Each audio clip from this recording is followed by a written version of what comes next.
alongside the police. They understand the terrain more than we do. Some of them are hunters and are familiar with such forests as I mentioned earlier on, and are working very, very hard. So that's a major success. Above all, the people themselves don't want such criminality to continue. CP Ojoko speaks further on the signed peace accord by the political parties and their candidates and the rules of engagement for the election for all concerned. We've met with all other security and law enforcement agencies under the Interagency Consultative Committee on Election Security. We've met 5 times now, of which I'm the co-chair with INEC, with Resident Electoral Commissioner. We've met to sort out what are the issues, what are challenges, what are the solutions. We've got a good number of them done. We're ready in that respect. Our men have been trained. I've gone around many parts of this state, and I've spoken through the area commanders and DPOs to the men on ground on what is expected of them.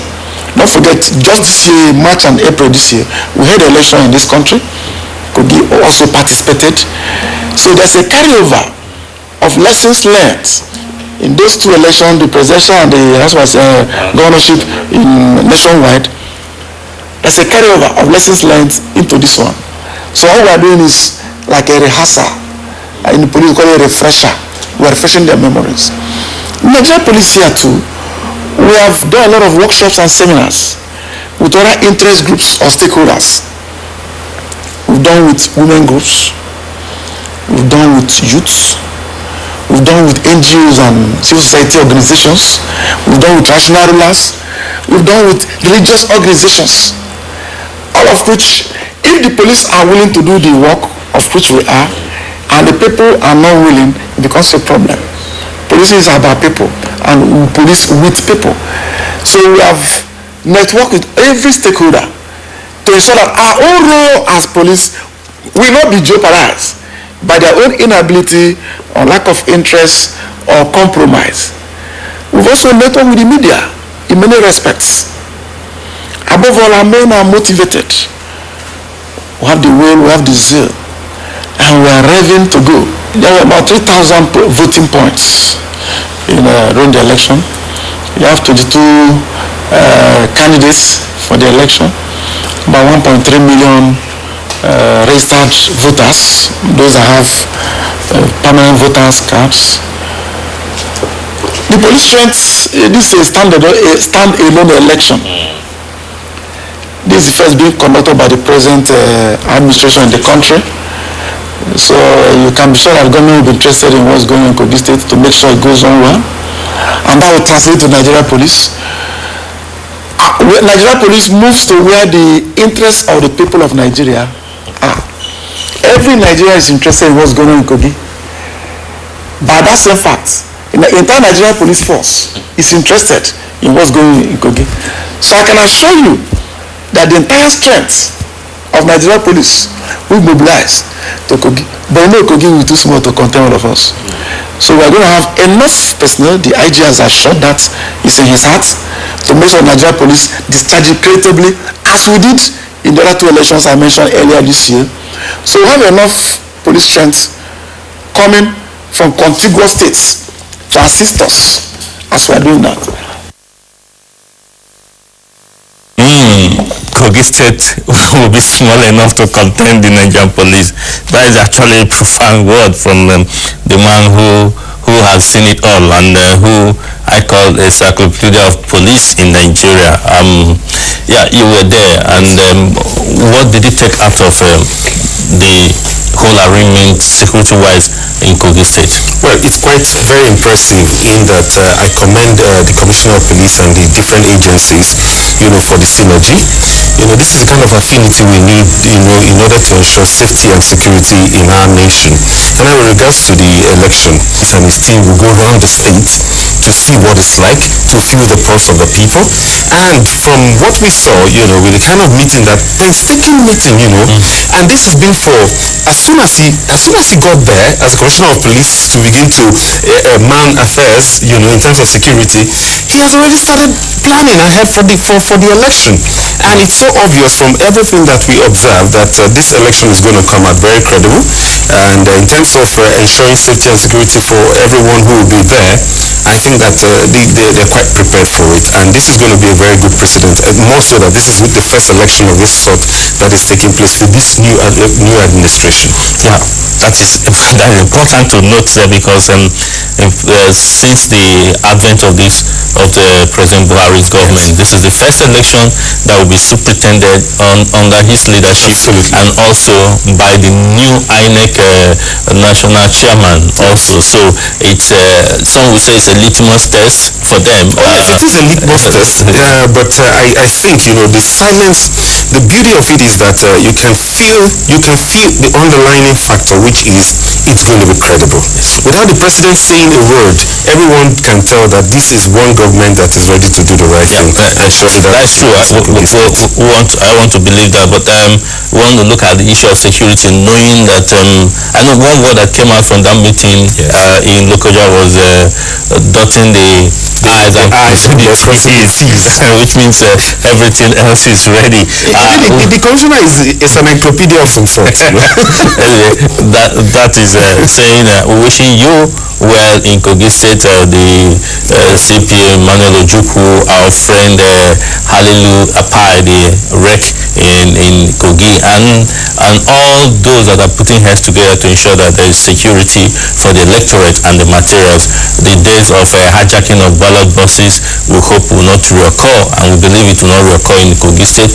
And also, we also believe that the snatching of the card reader, because that is another issue, will also not occur. Before we go to the interview, because we had an interview with CP Ojukwu, let's take some of the comments from our viewers who had sent response to our program last week.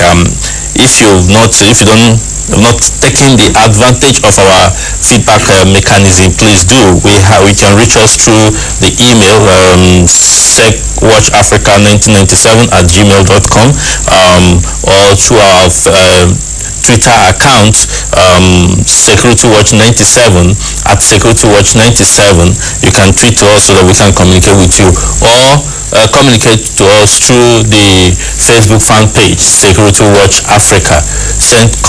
Like us, and so that we can communicate with you. We have a message from one Ubong Sami. Ubong Sami said, "Thanks for the good work you are doing.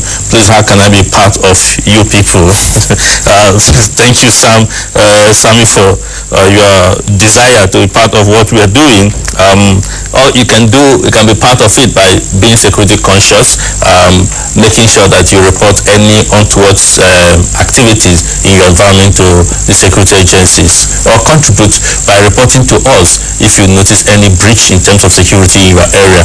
Use our platform sent to us, and we'll pass it across to all necessary agencies. The last week we told you about a report, text message we got from a concerned citizen about the incident that happened in Lagos, and we took it up with the authority, and immediately they responded. The person sent back a message to us to say, "Thank you very much, Patrick. Action have been taken immediately." We must say thank you very much to the police in Zone 2, Oniko, for taking prompt action to that incident. Yeah, we have some messages here, but because of time, we need to move ahead for other parts of the program. Well, most of them here is just appreciating what we're doing. I appreciate your effort. This is from Peace Yedowe. I appreciate your effort, but our equity than ever before. Yes, we agree with you, because without security there can't be any meaningful development. Last week when we brought you the comment and the view of the Vice President of the Republic of Gambia, where she said security brings development, security brings progression. So we must all follow the path of security, and so that we can have peace and development in Nigeria. Yes, before we go to that interview, really, let's look at generally. You traveled throughout the week across some parts of our Nigerian major highways, and we find out that a lot of people in Nigeria are losing their lives on road accidents because of the roads. So apart from deaths and hoodlums taking advantage of these bad roads to cause mayhem, what would you suggest that should be done? But before then, let's take a tweet that just came from UK Augustine. It says, Security Watch Agency, please, what are the police emergency phone number we can call when in distress situations? Thanks. Yeah, Austin, we appreciate your concern. Unfortunately, it's part of the things where Security Watch Africa is trying to work on. We must have a dedicated emergency phone lines for the whole country. It depends on where you're calling for today now. If we know the state you're calling for, then we can be able to give it to you. Because each state have their own their communication room or their emergency numbers. If we know the state, then we can be able to get it and pass it across to you. But we hope and pray that the National Communication Commission will be able to synergize with the telecom companies to come out with one designated and easily remembered phone number that people can use as emergency number in Nigeria, like it's not like in other countries. We know that 727 for Lagos and 199 for Lagos, you can reach them immediately on these lines. But for the nationwide, we'll wait to get that. Yeah, back to you. Yes.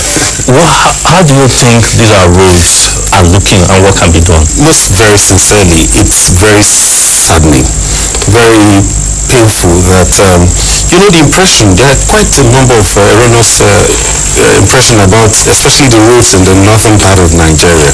Of course, when we went through part of the southern some southern state, we realized that these roads are completely deplorable. Now, going to the north, where impressions are that these roads are just as smooth as you can imagine, I tell you, it's extremely very sad. And looking at the number of potholes, they're countless. You just can't count, and finding that a driver will have to be extremely very cautious not to encounter any form of, unwanted, it's several on these roads. The government and the state government, the federal government and the state government should come together and look at the state of our roads. This is crippling a lot of haulage, business on our ways, and it's affecting a whole lot of things in this country. You pass from Abuja through Lokoja to Niger to Mina, precisely. It was sad, and the road was terrible. It was terrible. And to say that that's part of the country is where you get the foodstuffs, the food items in general. How would these people move it out from other countries? And how can tourism thrive in this country? Exactly. And you also just came back from the Jos area, just to Abuja, some part of the roads cannot. Our country is extremely blessed. We give thanks to God. But it will require a human intelligence and commitment and patriotic steps to make this country a wonderful one. Our roads should be easy access to every one of us, and when it's not happening that way, then security is endangered. Maybe we should advise or suggest to the government to declare state of emergency on our roads, and that we are talking about state of emergency on education, state of emergency on energy, state of emergency on in quotes, yes, this emergency should be because the roads are completely bad. Okay. Yeah, sorry. Really, we have to go to the issue of roads, because some might think that security is only about the security agencies, the army, the police, and all that. No, security is everything. Take even medical, health, food, everything you can think of is what we look at here in security on Security Watch Africa. I was discussing with some people the other day. I said even the roofing sheets we use for our homes has security aspect of it, because if it's not properly done, and you endanger yourself. So really, talking about roads play a major security issue, because from whatever dimension you look at it, if the roads are not good, these hoodlums capitalize on you stopping down an attack, and mainly the attack, they go into the bush or you cause road accidents or a lot of things. So please, we'll call on the government to please do something urgently to save Nigerians. We believe that the new government is up to the task. We're waiting for the new minister who will be in charge of works to see what he or she with other members of the administration can do on that.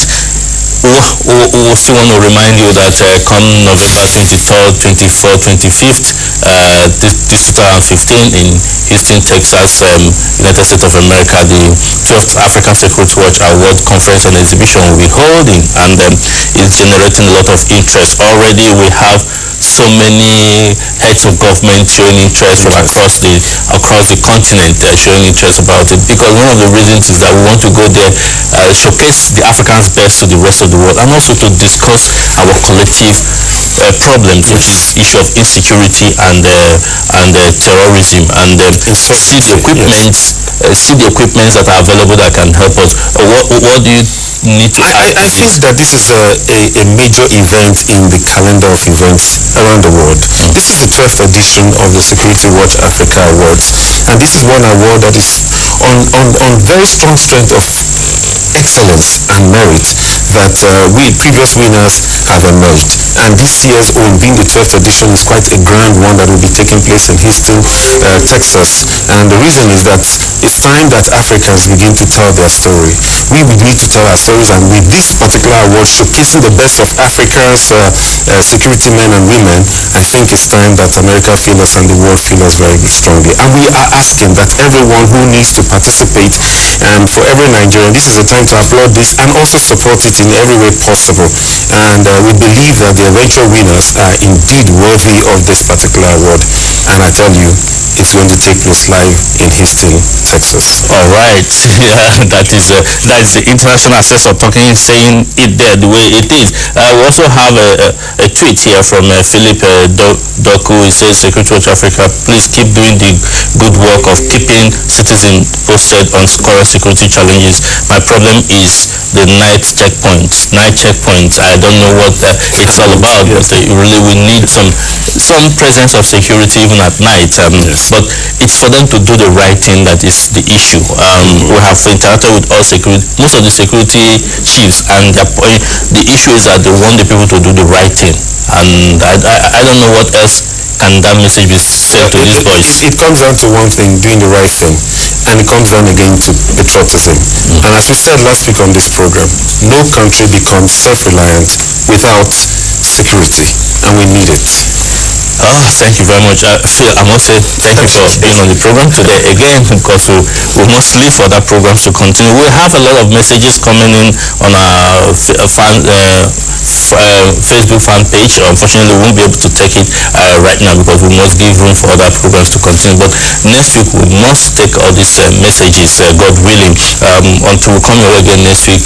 Like we always say, please watch your back, be security conscious, and don't expose yourself to criminals to profile. Until next week, bye for now.